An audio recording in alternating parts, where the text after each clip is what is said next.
Atomic model जो Rutherford ने दिया था, इनके बाद 1911 में इन्होंने दिया और 1913 में आ गए हमारे पास बोहर, नील बोहर।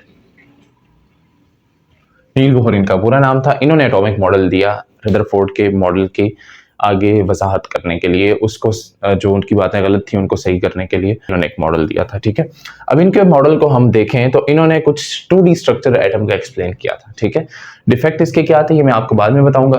पहले हम इनके पोस्टुलेट्स देखते हैं बच्चों। इनके पोस्टुलेट जो है ना रदरफोर्ड के, यही आपस में समझने वाले हैं, एक साइंस है पूरी।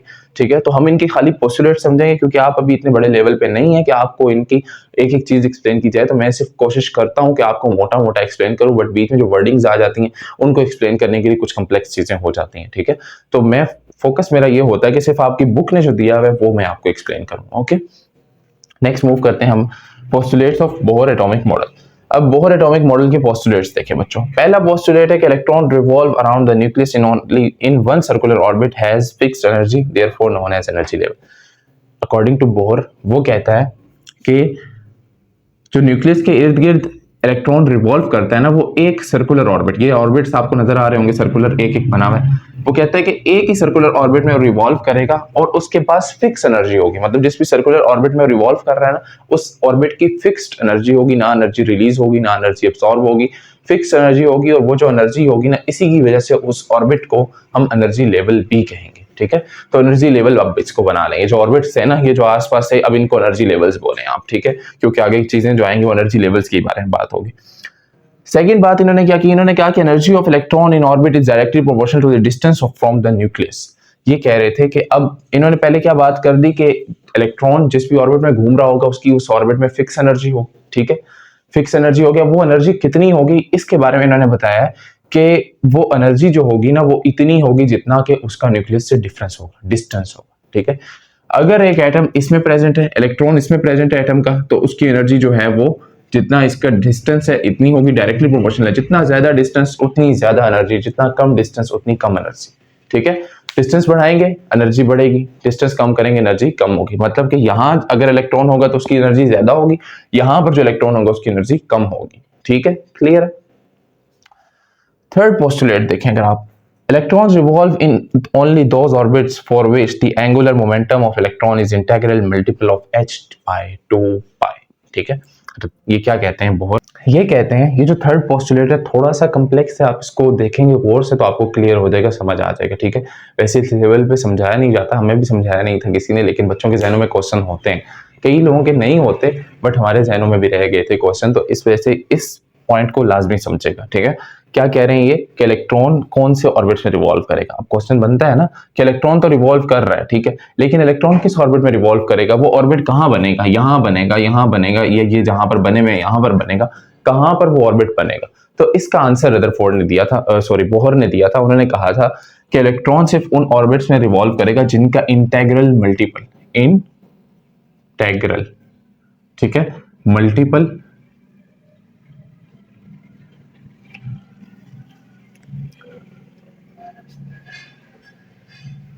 कितना होगा, इंटेग्रल मल्टीपल, उनका इंटेग्रल मल्टीपल होगा h बाय 2 पाई के इक्वल। ठीक है, अब ये h बाय 2 पाई क्या है बच्चों, सबसे पहले देखें,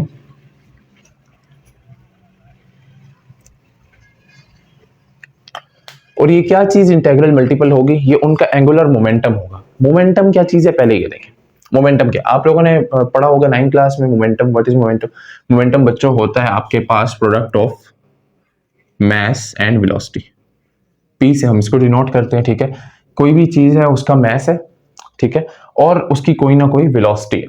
ठीक है, और वो उसको हम कहते हैं मोमेंटम। मतलब कि ये समझते हैं एक चीज है, इसका ये मास जो नजर आ रहा है डॉटेड सा, और ये इस वेलोसिटी से मूव करते हुए, v से मूव करते हुए उधर जा रहा है।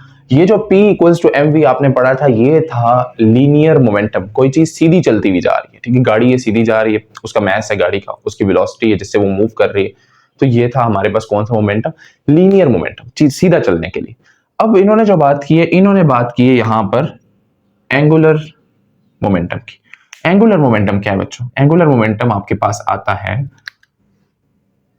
Product of mass, velocity and radius. ठीक है, एंगुलर मोमेंटम आप डिनोट करते हैं एंगुलर मोमेंटम को L से। ठीक है, तो L जो है वो इक्वल है m v और r के। ये मास वेलोसिटी वही है जो हम लीनियर के लिए भी देख रहे थे, बट यहाँ एक चीज ऐड हुई है जो है रेडियस। मतलब कि अब आपने जो वेलोसिटी और मास देखना है उसको आपने सर्कल में देखना है, ठीक है। रेडियस बताएगा कि आपका सर्कल आप कहाँ है, ठीक है। यहाँ पर आपका मास है, ये उसकी वेलोसिटी है कोई ना कोई जिससे वो मूव कर रहा है, और उसका सर्कल से क्या रेडियस है ये हमें बताएगा क्या, एंगुलर मोमेंटम, ठीक है।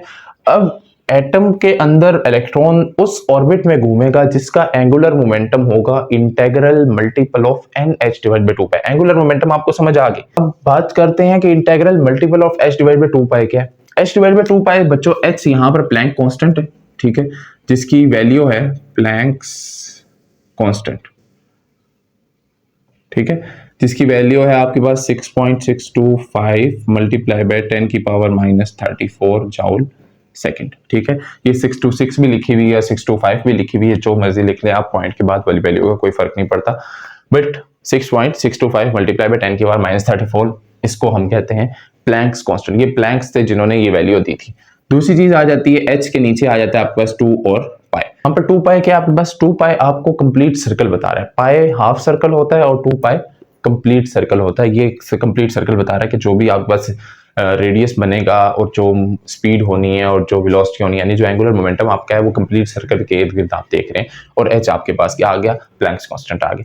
अब इंटीग्रल मल्टीपल के लिए आप यहाँ पर n लगाते होते हैं। इंटीग्रल मल्टीपल क्या होना चाहिए, इंटीग्रल मल्टीपल क्या होता है बच्चों, इंटीग्रल मल्टीपल कहते हैं आपने जो फर्स्ट यूनिट लिया है ना बच्चों, उसी तरह के आपने अगले यूनिट्स लेने हैं उतने ही फासले पे।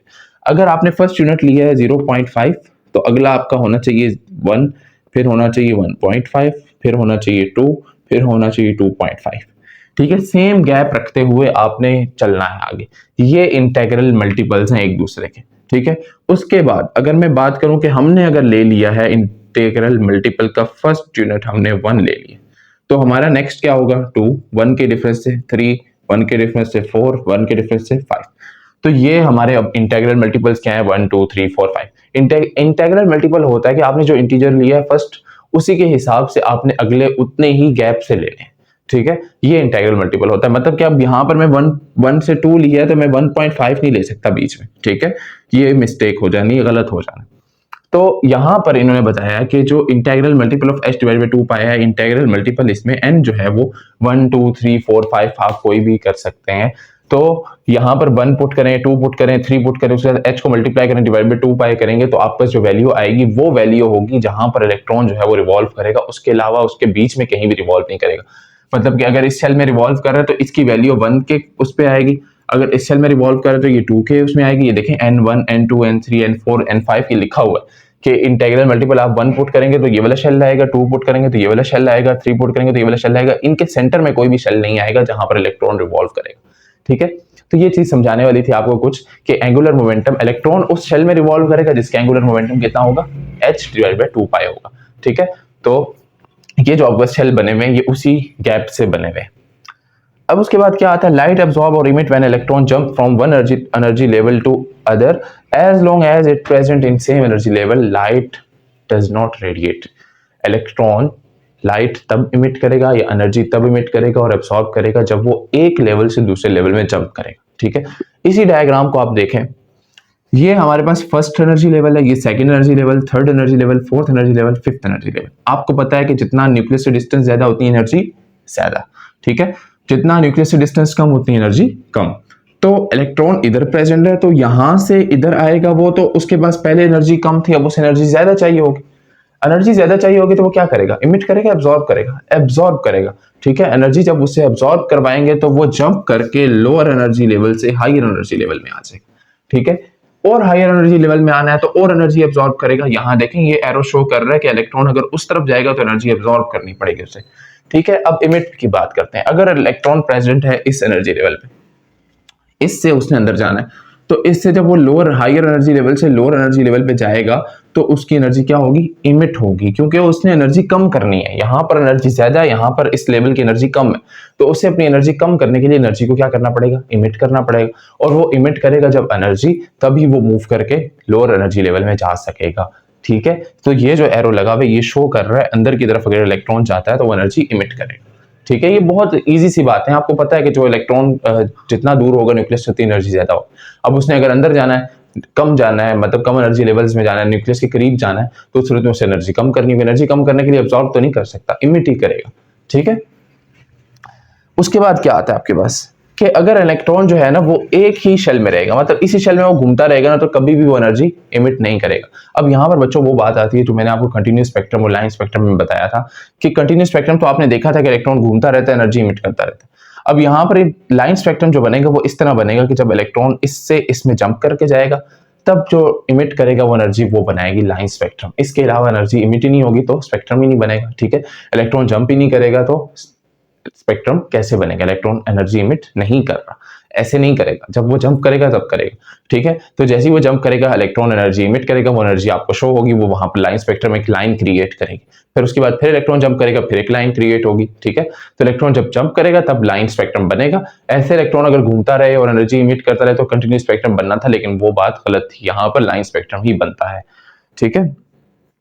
The energy of light emitted is exactly equal to the difference between the energy of orbits, ठीक है। अब ये कह रहे हैं कि इलेक्ट्रॉन की जो एनर्जी रिलीज होगी या फिर जिसमें एनर्जी एब्सॉर्ब करेगा इलेक्ट्रॉन, वो एनर्जी जो है वो इक्वल होगी आपके पास जो दो शेल, मतलब कि यहाँ पर इलेक्ट्रॉन प्रेजेंट है बच्चों आपके पास, यहाँ से उसने जंप करके इधर जाना है। अब जो इसकी एनर्जी का डिफरेंस है, मतलब कि यहाँ जो एनर्जी थी आपको पता है कि क्या होगी, E1 यहाँ पर थी, E2 यहाँ थी, E3 यहाँ थी, E4 यहाँ थी, E5 यहाँ पर E5 है, ठीक है। यहाँ पर क्या होगी, E4 होगी।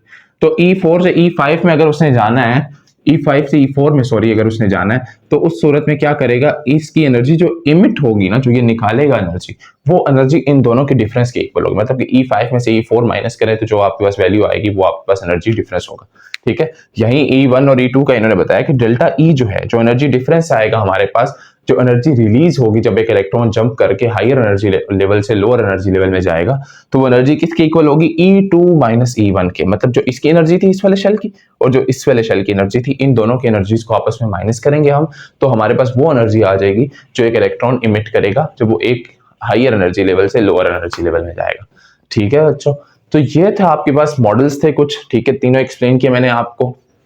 इनमें से पेपर में जो क्वेश्चंस आते हैं वो ज्यादातर इनके पोस्टुलेट इफेक्ट्स वगैरह आ जाते हैं, लेकिन आप चूंकि पढ़ रहे हैं तो आपको एक एक चीज ऐसी पढ़नी चाहिए कि जो आपके जहन में ऐसी बैठे और आप आगे किसी को बता सके। तो इसलिए डिटेल्स में पढ़ा करें चीजें, कोई भी मिस ना किया करें चीज, हर चीज को देखा करें, पढ़ा करें। और कोई भी अगर आपको कंफ्यूजन हो तो मुझसे कमेंट सेक्शन में लाजमी पूछेगा। बच्चों मुझे इजाजत दीजिए, अल्लाह हाफिज।